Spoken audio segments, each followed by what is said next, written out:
Harry, we have now read together, talked together about 7 chapters of this rich and somewhat complicated homily, epistle.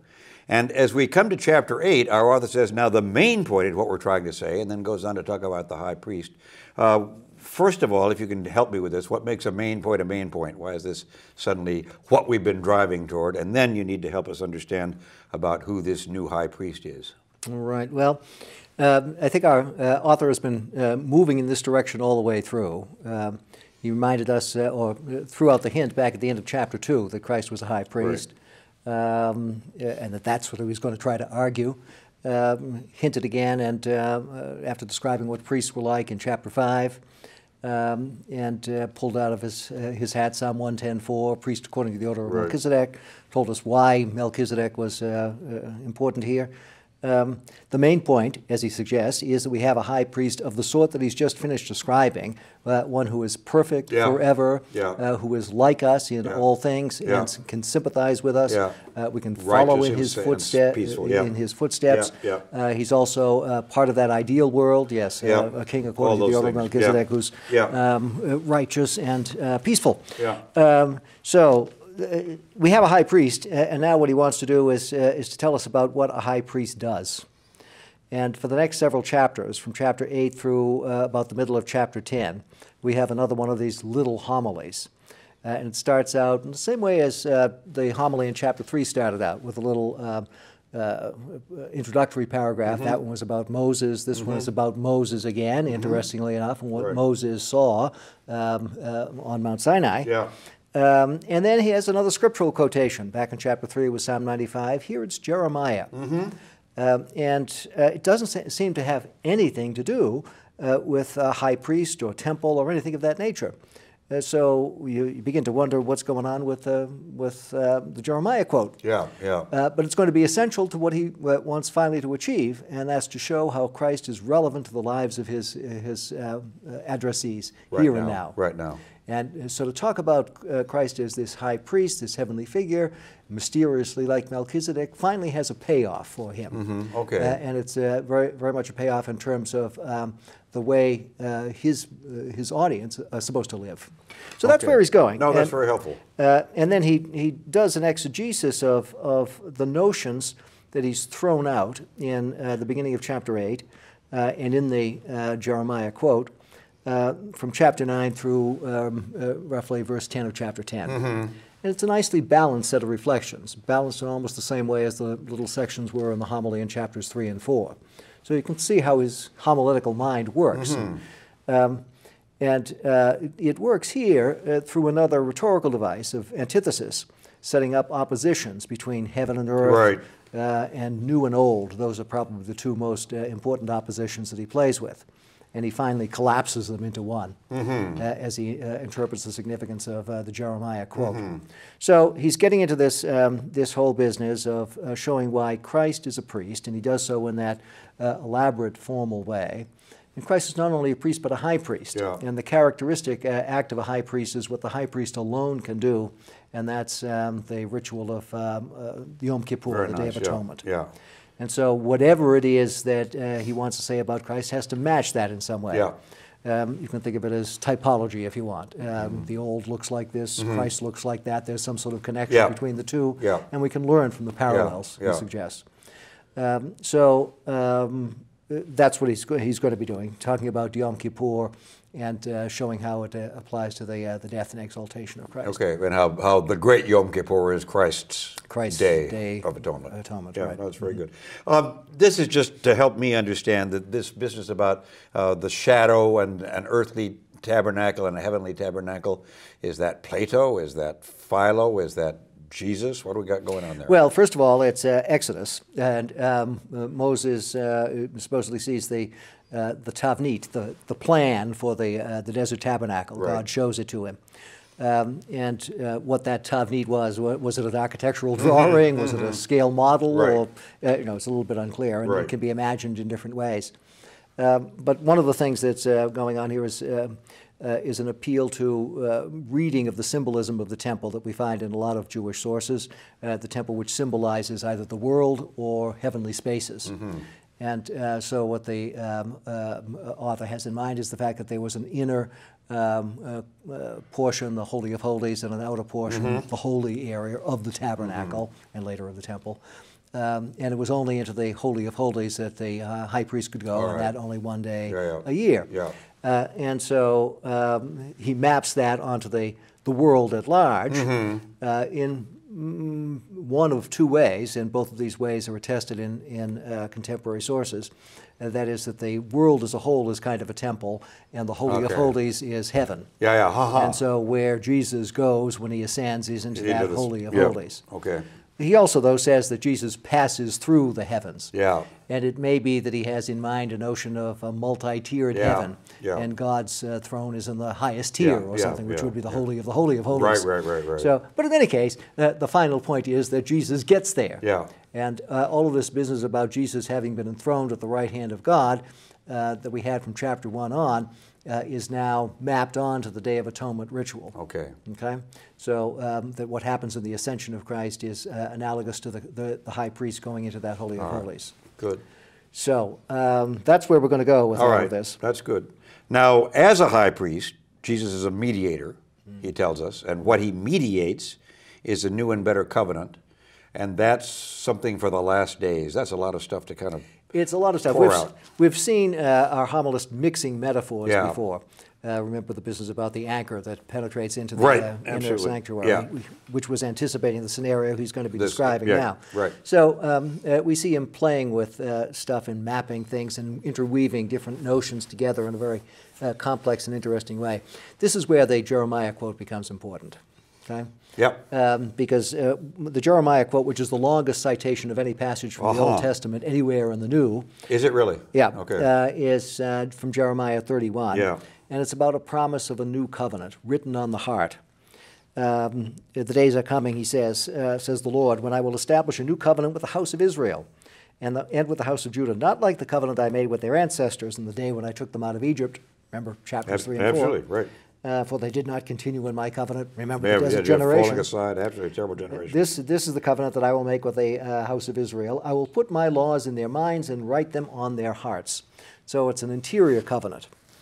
Right. Now, what Jeremiah probably had in mind was a renewal of the Mosaic covenant, not something radically new. But our author takes this out of context and says, no, it's a new covenant. Brand new covenant. Brand new. Although there's continuity, obviously. Continuity. But this He's is going to not insist just on Moses that again. later. Right. It's not just the Mosaic covenant. And we know that there were other Jews in this period, the people of the Dead Sea Scrolls, who thought of themselves in the light of this passage and said that we are in the community of the new covenant.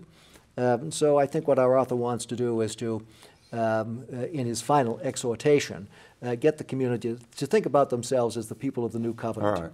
And having the model of Jesus as the one who was in the covenant relationship with God in the first place will serve his hortatory needs toward the end when he tries to get people to think about what all this means for their lives. So the covenant notion is going to be a very important one. And after doing his analogies on the old Day of Atonement ritual and the new Day of Atonement ritual in chapter 9. First of all, describes the old tabernacle, the action of the priest, says it has some sort of symbolic relevance to our own time, and then talks about Christ going into heaven, carrying his own blood there. Not the beast, not the blood of beasts. Not the blood of beasts. So he does all that setup. And then in chapter 9, verse 15 and following, which is precisely the center of this whole homily, he goes back to Jeremiah and to the covenant. And so now, all of a sudden, you begin to see what the relevance of the Jeremiah passage is to what's going on in the death of Christ and the Day of Atonement. But this all is based ultimately on a pun. So because I noticed 15 and 16, we suddenly we got a covenant and then we got a will. And where does that come from? Where does that come from? There's one word in Greek, diatheke, which can refer to a number of different kinds of legal documents. It can refer to a will or a testament, and that's probably its most frequent use in ordinary Greek. It can also refer to an agreement. a covenant. Okay, yeah. And the covenant that Jeremiah is talking about is the kind of covenant that we have in the Old Testament, where God is in agreement with his people. He contract. Gives them a gift and requires their obedience, and they submit and accept. So the first thing you think of when you hear the Jeremiah prophecy is there's something like that that's going to be arranged. Right. A covenant relationship. God gives what? The gift of grace, the gift of his Son, the gift of forgiveness.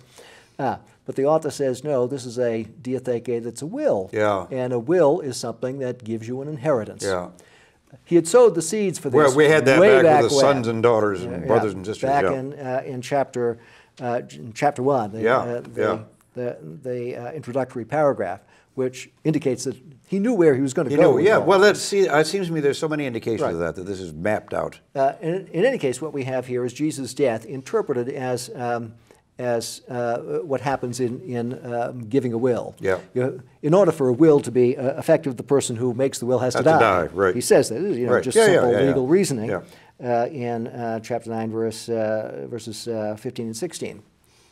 And so he says, what we have in the death of Jesus is that sort of situation. He has died and he has left us something. And what has he left us? He's going to come back and give an answer to that question a little later on. All right? But what he does here is to assimilate that death, understood as the leaving of an inheritance, and the covenant inaugurating sacrifice that we get in the Torah, where Moses sprinkles the holy things with the blood of calves and goats and all of that stuff, that assimilation of the two things, a will and a particular kind of sacrifice, different from the Yom Kippur sacrifice, puts three things all together in one big package. Okay, and it's that package that the author is trying to get people to see and to buy, in order to understand what the relevance is of Christ to them. One way of thinking about this is that what the author is doing is wrestling with the issue of how Christ's death forgives sins. Paul assumes it. Right. Yes. He uses the language that appears here for the hilasterion, or the mercy seat, where blood gets sprinkled. And Mark certainly hints at it at one point. Mark hints at it when he talks about the death of Jesus as a lutron, a ransom for many. But exactly how does that work? Nowhere in the New Testament do we have it spelled out. And theologians for 2 millennia have been developing theories about what goes on.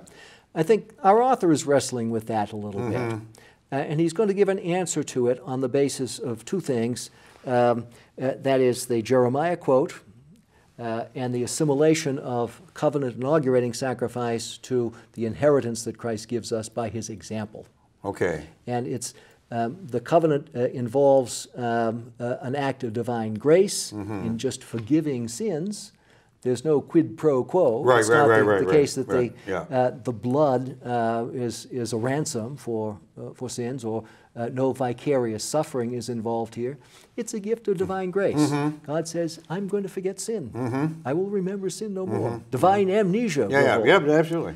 But along with that comes the example of faithful obedience to the one who acts so graciously, and that's Christ. Very good. And the two hang together because of the mixing of metaphors, the bold mixing of metaphors that we get here in chapter 9. Very nice, very nice.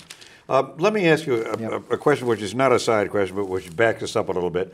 Once again, when he comes to quoting Jeremiah, he does the assumption that the day of which Jeremiah is speaking is not back there sometime, but our present day. So when Hebrews quotes Jeremiah and says, "The days are surely coming, says the Lord, when I will establish a new covenant," and this may be unanswerable, but it's all yours at this point.